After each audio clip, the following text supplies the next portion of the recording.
All right, Colts Nation. It's time for a pretty big video right now. There's a lot of things going on in Colts world right now. The Colts just signed former Dolphins cornerback Xavien Howard.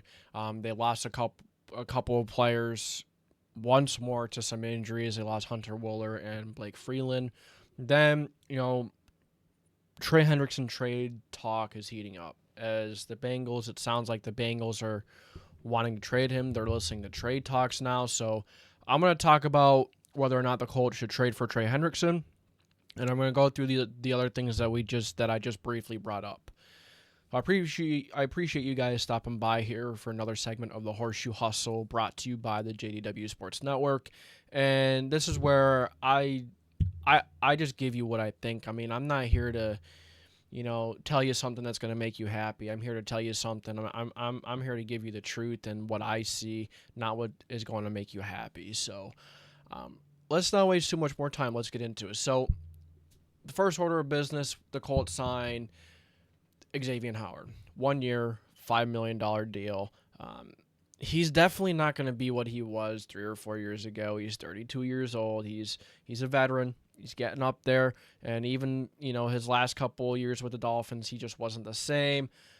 Just wasn't really there. Age started to catch up with him. Just the typical regression you get. He didn't play at all last year, so that worries me a little bit too. But the body is very much needed in the room. Kenny Moore has been struggling with a knee injury. You have Juju Brents and Jalen Jones having hamstring issues in and out with those. Justin Wally tore his ACL in first preseason game, so it's just like this room is getting so thin once again. I'm just happy that Charvarius Ward, our best guy, didn't go out, but nonetheless, seeing anyone go out hurts and it sucks. But I like the signing because if Jalen Jones could stay healthy, I think Jones will probably play more over Xavien Howard at this point in Howard's career. But Jones and Howard, I think Jones plays similar.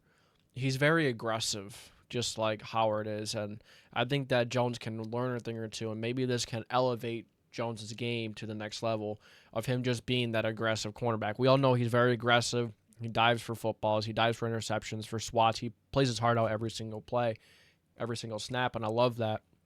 So maybe Xavien Howard can coach him up and how to play maybe a little more smart and aggressive. You know what I'm saying? Like there's a good difference. There's a good in between that you want there.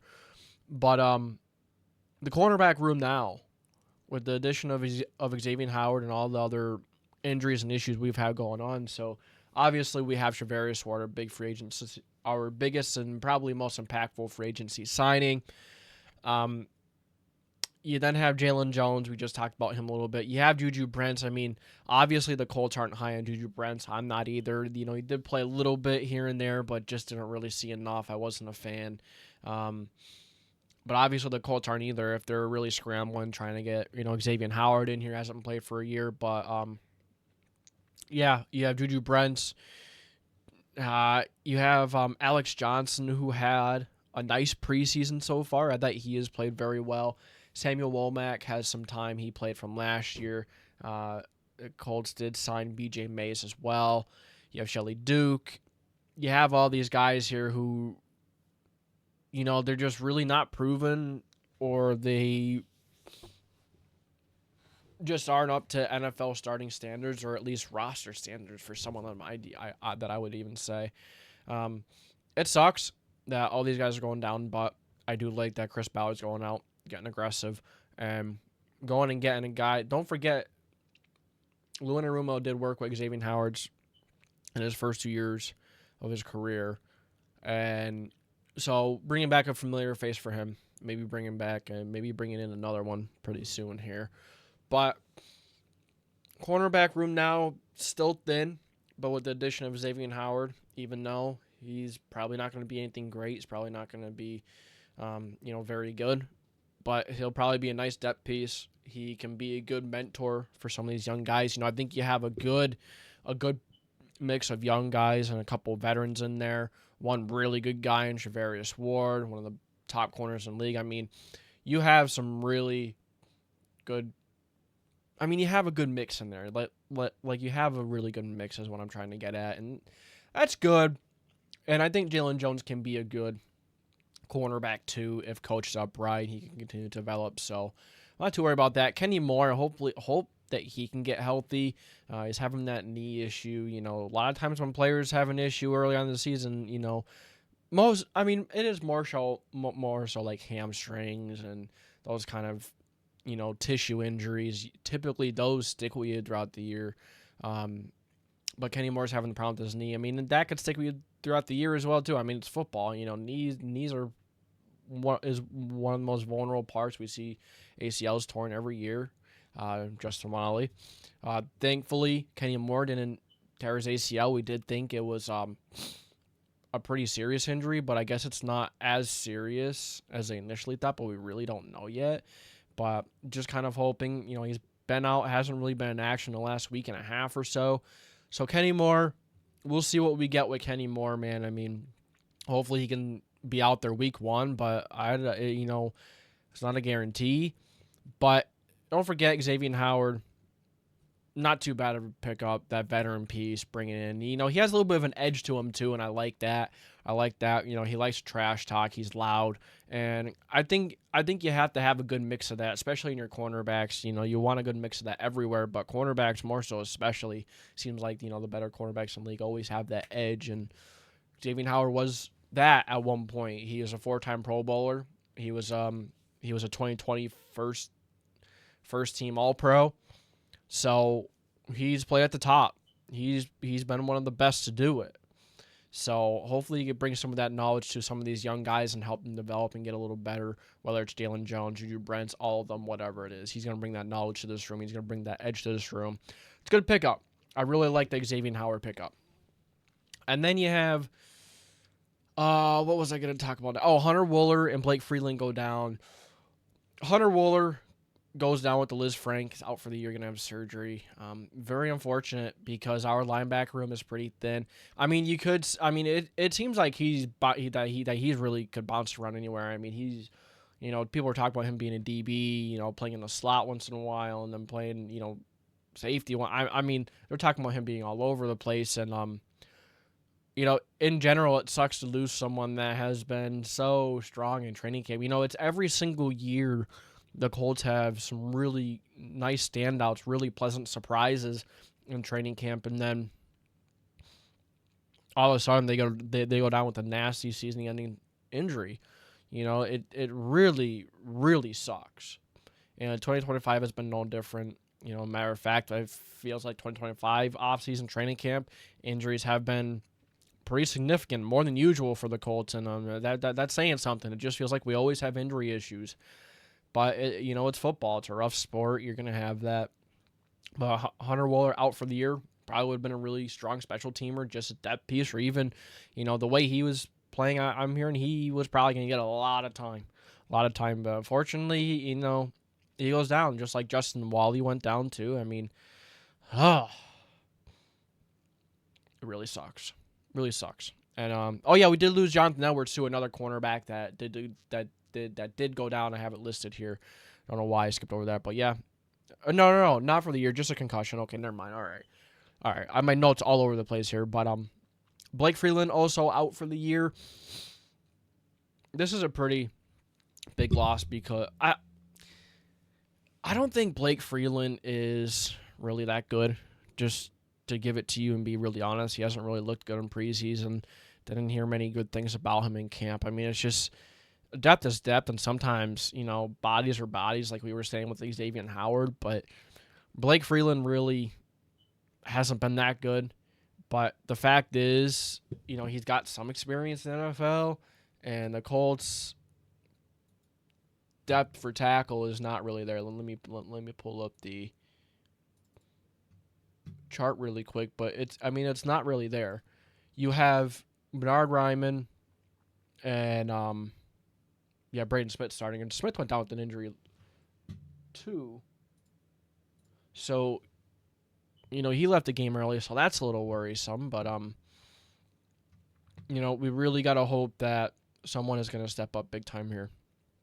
If someone else goes down, if a tackle goes down for like one game or two, it might be like, okay, we could squeeze through. But if they go down for the year, I'm going to be really worried about whatever side it is because we really don't have the depth. I mean, it's not too good. Jalen Travis hasn't been too good in preseason. I don't think he's shown out, but he's a tackle. He's young. He's got time. Like I said, not really a big Blake Freeland guy.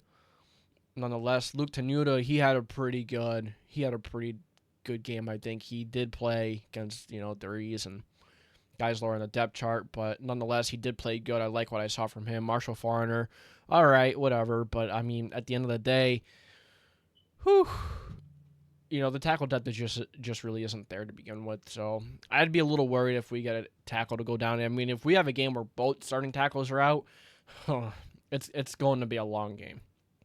It's going to be a long game. And if both go down for a couple weeks, let's just pray and hope to the football gods that it does not happen.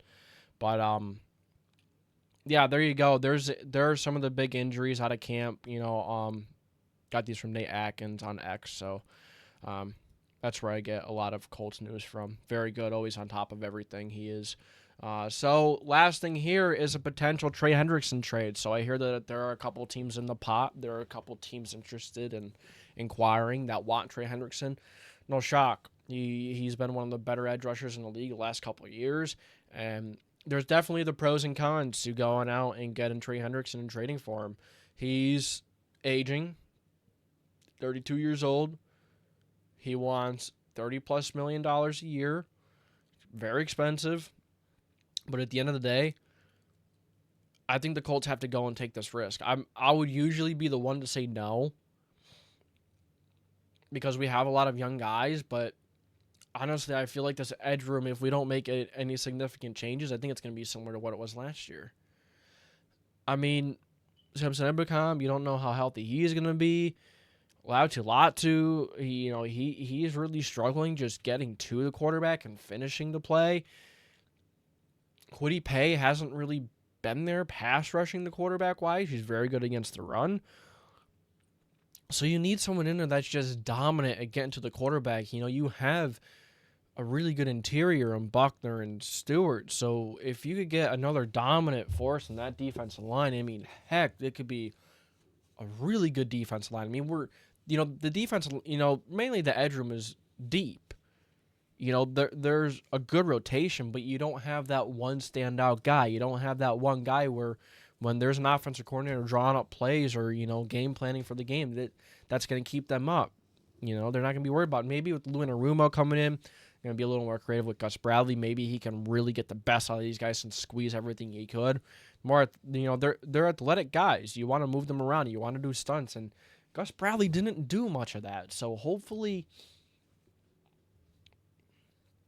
Lou Anarumo gets creative. He finds ways to bring the best out of these guys. So that's what I'm hoping. But also, if you want to go and trade for Trey Hendrickson, you not only have to pay him, the money, but you're also going to have to pay the Bengals a hefty price tag, a hefty trade package.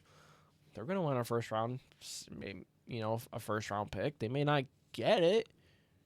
There'll probably be a team out there that will give them that.